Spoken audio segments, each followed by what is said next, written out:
True. Opening the garage though. Okay. Look like me in the game, nigga. Yesterday that shit was all the way dripped out. And it's dry. Stupid ass. Let's see how I look in here. And that bitch still full. How long that's been?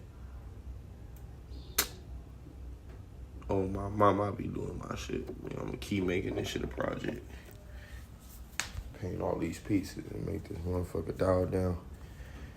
Today, we about to get to the fuel injectors. Look at this nigga. Yeah, we're gonna get under that. We're gonna take the air filter off, take the fuel injectors off. We're gonna rewire this whole thing. You feel me?